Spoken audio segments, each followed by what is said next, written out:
चले तो थे हम दुनिया फतेह करने, पर थोड़ी सी निराशा, थोड़ी सी खुशी और बहुत सारी उम्मीद लेकर लौटे हैं। मैं Paris Olympic games, of course India के बारे में बात कर रही हूँ। वहाँ थोड़ी ज़्यादा निराशा मिली और जो थोड़ी सी खुशी मिली वो बैलेंस आउट कर गई कि नहीं कर गई, सब पे बात करेंगे यहाँ वुमेन्स वीकली शो पे।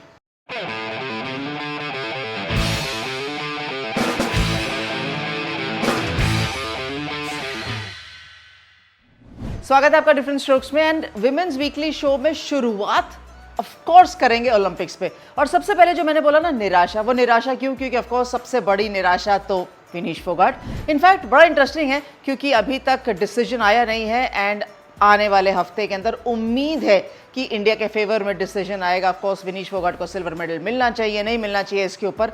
लेकिन उस निराशा से पहले कुछ बहुत अच्छी चीज़ें हुई, जो पहला मेडल था। तो चलिए पहले देखते हैं कि इस ओलंपिक्स में, जो पेरिस ओलंपिक्स में, उसमें इंडिया के पास मेडल्स कितने आए। Of course starting with shooting, Manu Bhaker को पहले इंडिविजुअल मेडल मिला, फिर उसके बाद टीम इवेंट में उन्होंने हासिल किया। नीरज चोपड़ा को मेडल मिला, लेकिन उससे थोड़ा सा पहले शूटिंग में तीसरा मेडल आ गया था जब स्वप्निल कुसाले ने जीता था। हॉकी ने हमारे को खुशी दी।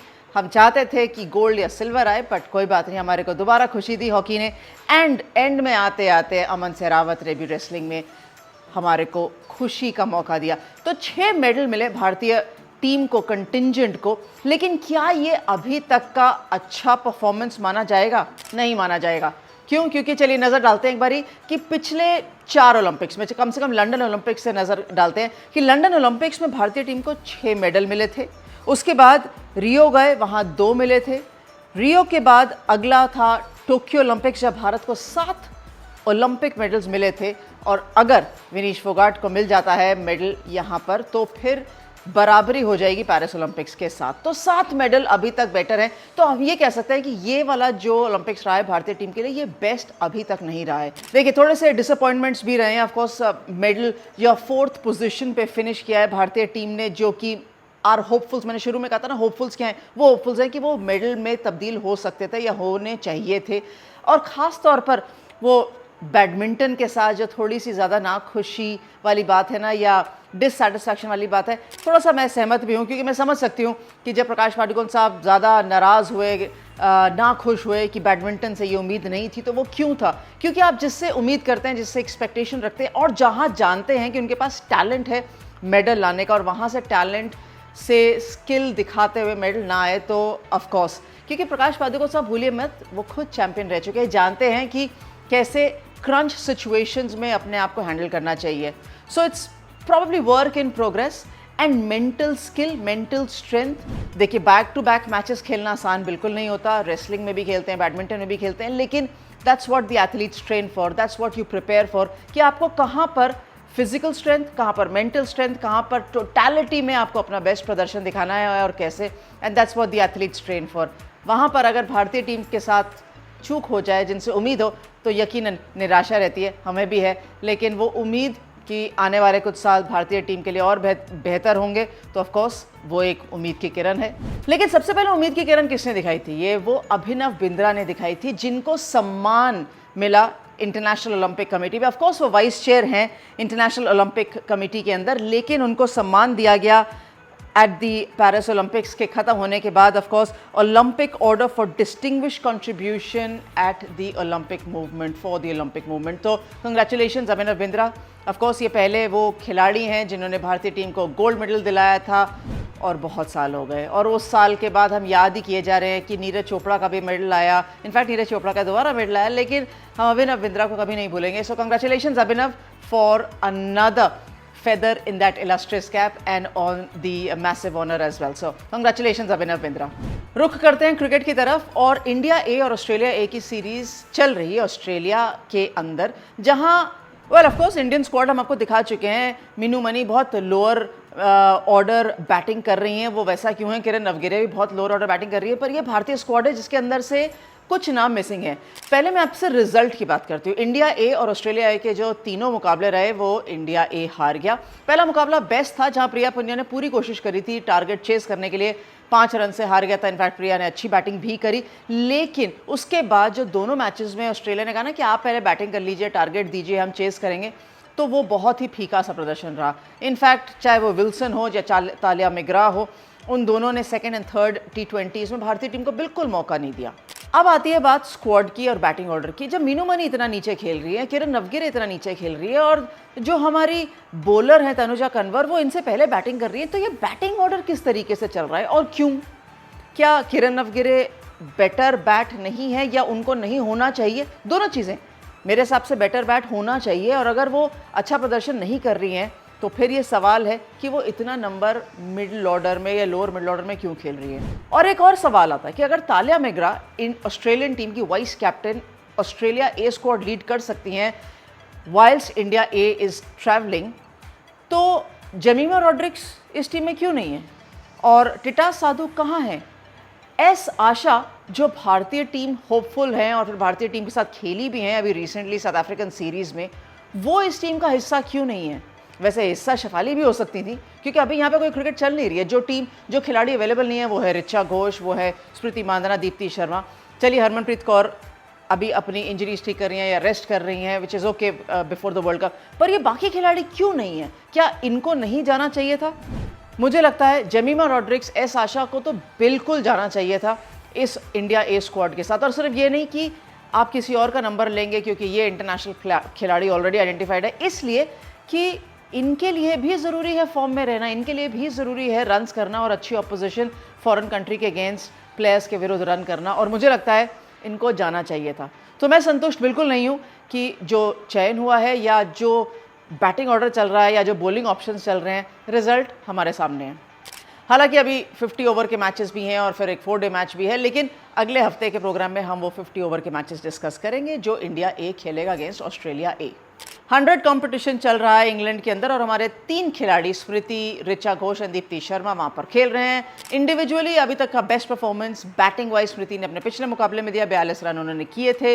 हालांकि टीम थोड़ी सी डगमगा सी रही है, लेकिन चलिए हमारे इंडियन प्लेयर्स का बल्ला चल रहा है। ऋचा घोष मिडिल ऑर्डर में थोड़ा थोड़ा कंट्रीब्यूट कर रही हैं, लेकिन अच्छी चीज़ ये है Deepti Sharma all round contribute कर रही हैं।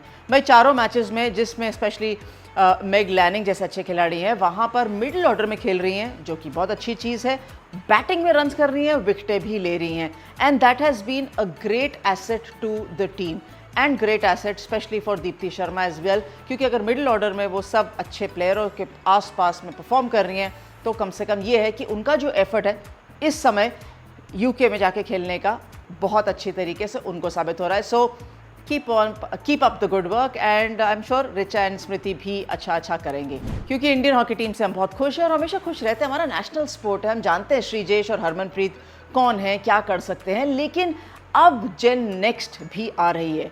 तो जेन नेक्स्ट के एक ऐसा खिलाड़ी विवेक सागर, जो कि कुछ समय से ऑलरेडी भारतीय टीम के आसपास हैं, उनसे हमने बातचीत करी और उनसे हमने ये जाना कि जब उनको कॉलर बोन इंजरी हो गई थी और उसके बाद वो भारतीय टीम की तरफ एक ड्रीम बनाकर बैठे थे, तो वो सफ़र कैसा था।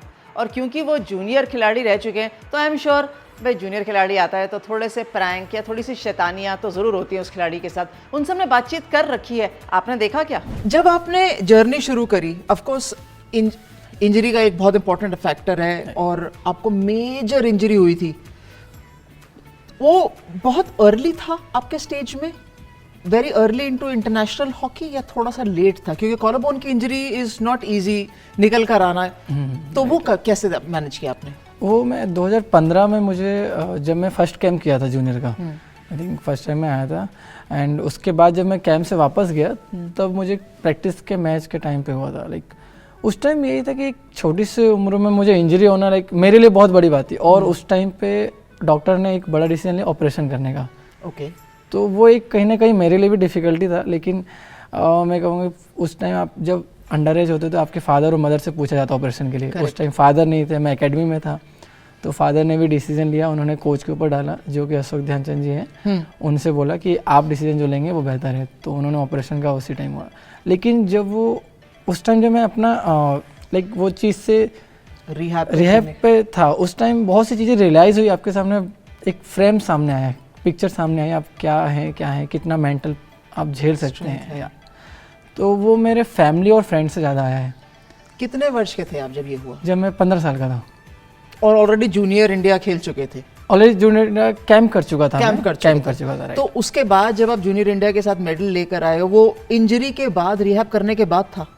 रिहैब करने के बाद मैं दोबारा से अगेन टीम में खेलना आया, शुरू किया। तो एज अ कैप्टन गया वो, जब फर्स्ट टाइम आया था। एग्जैक्टली, वो तो बहुत ही बड़ी बात है। पूरा एपिसोड ऑलरेडी डिफरेंट स्ट्रोक्स पर आ चुका है, तो अगर आपने नहीं देखा है आप देख सकते हैं कि विवेक सागर कितने युवा खिलाड़ी हैं, कितने बढ़िया प्लेयर हैं, एंड उनका सेंस ऑफ ह्यूमर तो बहुत ही अच्छा है। सो आप वो डिफरेंट स्ट्रोक्स का पूरा एपिसोड देख सकते हैं, एंड जो पहले हो चुके हैं उनको भी देख सकते हैं, क्योंकि जल्दी देख लीजिए आने वाले हैं बाकी एपिसोड्स। क्रिकेटर्स भी लाइंड अप हैं और हॉकी प्लेयर्स भी लाइंड अप है। मैं सारा नाम बिल्कुल नहीं बताऊंगी, ये आपको देखना पड़ेगा। आप कैसे देखेंगे? जब आप सब्सक्राइब करेंगे तो आपको तुरंत पता चल जाएगा कि फ्राइडे कितने बजे वो नया एपिसोड डिफरेंट स्ट्रोक्स पर आ चुका है आपको देखने के लिए। तो आप सब्सक्राइब कर लीजिए, और अगर लाइक कमेंट करना चाहते हैं तो वो भी कर दीजिए। ये तो रहा डिफरेंट स्ट्रोक्स में, लेकिन अगले हफ्ते हम ऑफ कोर्स बात करेंगे क्रिकेट में कि आयरलैंड और श्रीलंका जो श्रृंखला शुरू हो चुकी है उनकी सीरीज़ कैसे चल रही है, एंड चामरी अतापाटू 100 ख़त्म करके पहुंच जाएंगी तो उनके बारे में बात करेंगे।